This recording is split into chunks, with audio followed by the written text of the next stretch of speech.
পোকার মতো ক্ষুদ্রাকৃতির একটি রোবট তৈরি করেছেন যুক্তরাষ্ট্রের বিজ্ঞানীরা। ভবিষ্যতে এই রোবট খামারগুলোতে কৃত্রিম পরাগায়ন ঘটাতে পারবে বলে আশাবাদী তারা। তবে মূল চ্যালেঞ্জটি হচ্ছে রোবটের ওড়ার বিভিন্ন যন্ত্রকে আসল পোকামাকড়ের মতো দ্রুত, টেকসই ও কার্যকর করে তোলা।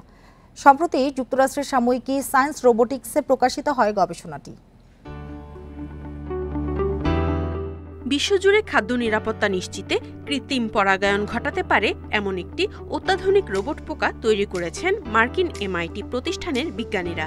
এর দৈর্ঘ্য ও প্রস্থ 4 সেন্টিমিটার, ওজন 0.8 গ্রাম।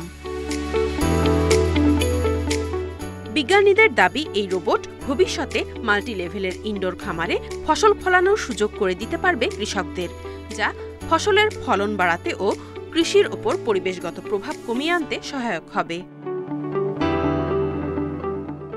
বর্তমানে রোবটটির হার্ডওয়্যার উন্নয়নে কাজ করছেন বিজ্ঞানীরা।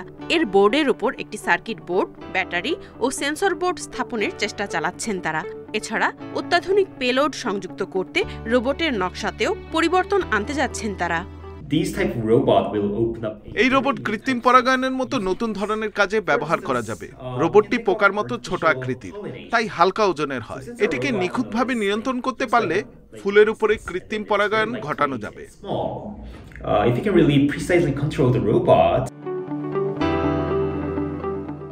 বর্তমানে রোবটটি প্রায় 1000 সেকেন্ড সময় ধরে উড়তে পারে। তবে এর উড়ার সময় বাড়াতে গবেষণা চালাচ্ছেন বিজ্ঞানীরা।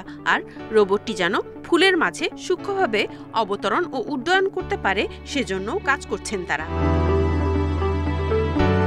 কৃষি জমিতে প্রাকৃতিকভাবে পরাগায়ন ঘটিয়ে ফসল উৎপাদনে গুরুত্বপূর্ণ ভূমিকা রাখে মৌমাছি ভ্রমণের মতো ক্ষুদ্রাকৃতির পোকাগুলো। তবে জলবায়ু পরিবর্তনের কারণে এসব উপকারী পোকার সংখ্যা আশঙ্কাজনক হারে কমে যাচ্ছে। তাই বিশ্বজুড়ে খাদ্যের উৎপাদন বাড়াতে কৃত্রিম পরাগায়নের দিকে ঝুঁকছেন পরিবেশ বিজ্ঞানীরা।